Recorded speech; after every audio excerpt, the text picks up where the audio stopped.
আল্লাহ তাআলা বলছেন ওমা তাফআলু, এখানে আর 3টা কাজ আল্লাহ নিষেধ করেছেন। যদি হজে যাওয়ার নিয়ত করেন তাহলে ফালা রফাসা, অশ্লীলতা এটা করা যাবে না।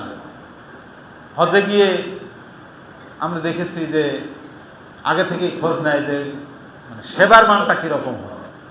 আচ্ছা বলেন, হজের সফর এটা কি কোনো ভ্রমণ নাকি? এটা তো একটা ইবাদত। আল্লাহর ইবাদত করতে গিয়ে যদি আপনার কষ্ট বেশি হয়, ইবাদতটা কি আল্লাহর দরবারে বেশি পছন্দনীয় হবে না কম পছন্দনীয় হবে? আপনি কোনো রকম সেখানে গিয়ে কিন্তু কারোর সাথে ঝগড়া, বিবাদ, কলহ, অশ্লীল বাক্য ব্যবহার করে এগুলা কিছুই করতে পারবেন না। এই নির্দেশ কার? আল্লাহর নির্দেশ, এটা করা যাবে না। আজকে এরপর আল্লাহ তাআলা বলছেন ওমা তাফআলু মিন খায়রিন ইয়ালামহুল্লাহ, তোমরা যে ভালো কাজ করো ইয়ালামহুল্লাহ, আল্লাহ তাআলা সেটা জানে। আমরা লোকচক্ষুর সামনে অথবা পিছনে যত ভালো কাজ দিনের আলো রাতের অন্ধকারে করি, দুনিয়ার মানুষ জানলেও পারে না জানলেও পারে, কিন্তু এক সত্তা তিনি সবকিছুই জানেন। তিনি কে? আল্লাহ সেটা বললেন ইয়ালামহুল্লাহ ওয়ালা তাযাওয়াদু, আল্লাহ বলছেন তোমরা পাথেয় সংগ্রহ করো। দুনিয়ার এই জীবন তো শেষ হবে একদিন। দুনিয়ার এই চাকচিক্য, দুনিয়ার রঙিন স্বপ্ন, রঙিন জীবন, এটা কিন্তু একদিন সাঙ্গ হয়ে যাবে, যাবে না বলেন? আমরা কি চিরজীবন থাকতে পারবো এখানে? আমাদের একদিন মৃত্যুর স্বাদ গ্রহণ করতেই হবে। আমার প্রিয় ভাইরা, যেদিন আমি মৃত্যুবরণ করব, আমার মৃত্যু পরবর্তী জীবনে আখিরাতের জীবন শুরু হলো। তার প্রথম মানজিলের নাম কি? কবর জগৎ। কবরের প্রথম রাতটা আমার কেমন যাবে গো, একটু ভেবে দেখেন তো। আপনি বাড়িতে বাসায় আপনার স্ত্রী, পুত্র, পরিজন, আপনজনদেরকে নিয়ে থাকতেছেন, কত আরামায়েশে আছেন। একটা দিন কি 2টা 3টা দিনের জন্য আপনার স্ত্রী, পুত্র, পরিজন বাদে যদি আপনাকে থাকতে হয়, একাকী বাড়িতে থাকা কি ভালো লাগে? আর কবর জগতে কতদিন থাকতে হবে তার তো কোনো ঠিক নাই। প্রথম রাতটা বড় কঠিন, বড় কঠিন যাবে সে রাত। সেখানে কোনো বাতির ব্যবস্থা নেই, সেখানে একমাত্র আমার আমল ছাড়া আর কিছু কি আমার সাথে যাবে? কিছুই যাবে। আমার প্রিয় ভাইরা, আল্লাহ তাআলা এখানে বললেন তাযাওয়াদু, তোমরা পাথেয় সংগ্রহ করো। কবর জগতে গিয়ে তুমি ভালো থাকতে চাও? যদি তুমি ভালো থাকতে চাও, আমরা বলবো হ্যাঁ ভালো থাকতে চাই, তাহলে সে পাথেয়টা এই দুনিয়ার জীবন থেকে আমাদের সংগ্রহ করতে হবে। সে পাথেয়টা কি সেটাও আল্লাহ বলছেন ফাইন্না খায়রাজ যাদিত তাকওয়া। দুনিয়াতে যত পাথেয় আছে, সমস্ত পাথেয়ের মধ্যে সবচেয়ে উৎকৃষ্ট ভালো মানের পাথেয় যেটা, সেটা হচ্ছে আল্লাহর ভয়। সেটা কি? আল্লাহর ভয়। বান্দার ইবাদতে যদি আল্লাহর ভয় না থাকে, সেই ইবাদত কিন্তু আল্লাহর দরবারে কবুল হয় না। যেটাকে আমরা তাকওয়া বলি, সেটা কি? তাকওয়া। আল্লাহর ভয় অন্তরে রেখে আমার দুনিয়ার জীবনটা যদি আমি পার করতে পারি, তাহলে আমার আখিরাতের জীবনের সফলতার জন্য আর কিছুই লাগবে না, এটাই যথেষ্ট। সুতরাং আমাদেরকে সদা সর্বদা আমাদের অন্তরে ভয় থাকতে হবে। কার? রবের ভয় থাকতে হবে। কিন্তু রবের ভয় নেই, আছে কিসের ভয়? র্যাবের ভয় আছে, র্যাব। রবের ভয় নেই। রবের ভয় যার অন্তরে থাকবে, তাকে র্যাবের ভয় করার কথা নয়, কারণ সে তো মানুষের অকল্যাণে কোনো কাজ করবে না। রবের শাস্তির ভয় যদি আমার থাকে, আমার দ্বারা এই সমাজের মানুষ প্রতারিত হওয়ার কথা না, তাহলে র্যাবের ভয় কি আর সে ব্যক্তির থাকার কথা?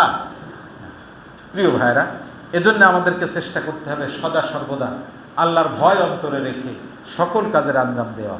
এরপর আল্লাহ তাআলা বলছেন অত্তাকু। দেখেন গুরুত্ব কত বেশি। আল্লাহ প্রথমত বললেন পাথেয় সংগ্রহ করো। উত্তম পাথেয় হচ্ছে আল্লাহকে ভয় করা। আবার পাশাপাশি বলছেন অত্তাকু, তোমরা আল্লাহকে ভয় করো। আল্লাহ নির্দেশ দিলেন আল্লাহকে ভয় করো। তাহলে আল্লাহর নির্দেশটা আমাদের জন্য কি আবশ্যক নয়? আল্লাহর ভয় অর্জন করতে হবে, অন্তরের মধ্যে থাকতে হবে, এটা আল্লাহর নির্দেশ। এরপর আল্লাহ তাআলা বলছেন ইয়া উলিল আলবাব, হে জ্ঞানী লোকেরা। জ্ঞান যাদের আছে তাদের উদ্দেশ্যে আল্লাহ এই নসিহত পেশ করলেন। এখন আমরা কি জ্ঞান বিবেক বুদ্ধি আছে আমাদের, না আমরা পাগল সব? এখানে আছে কি না?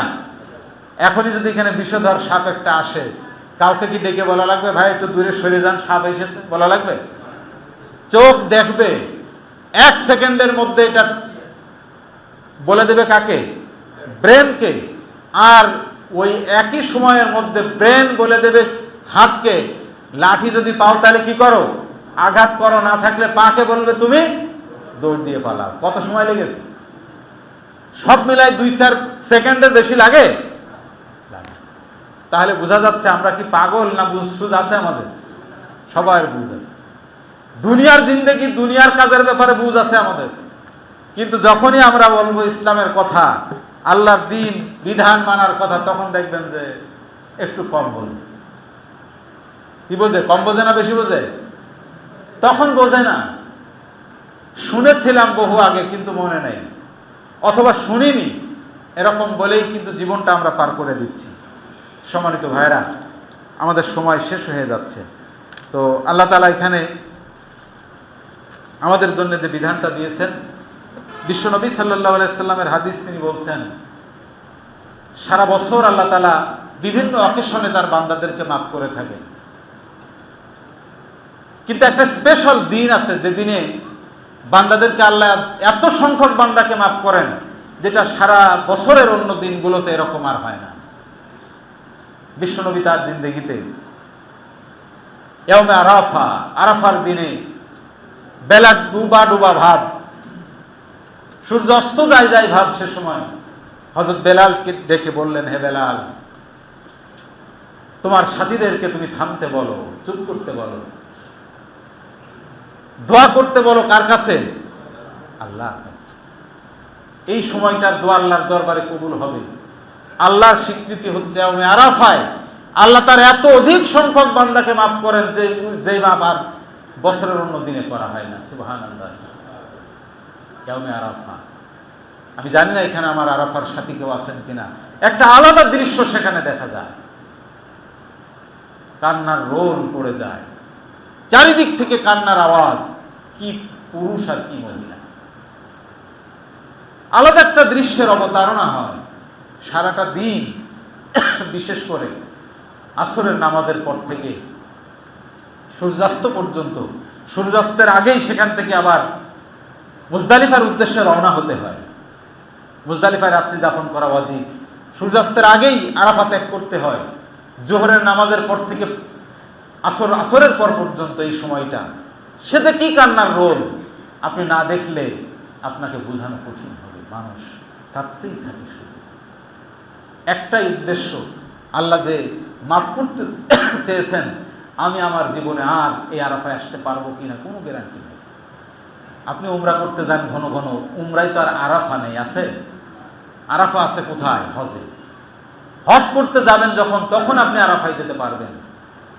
এই আরাফায় যারা একবার গিয়েছেন, জীবনে আর একটা বার যাওয়া যাবে কোনো গ্যারান্টি নাই। সেই অনুভূতিতে কাঁদতেই থাকে মানুষ।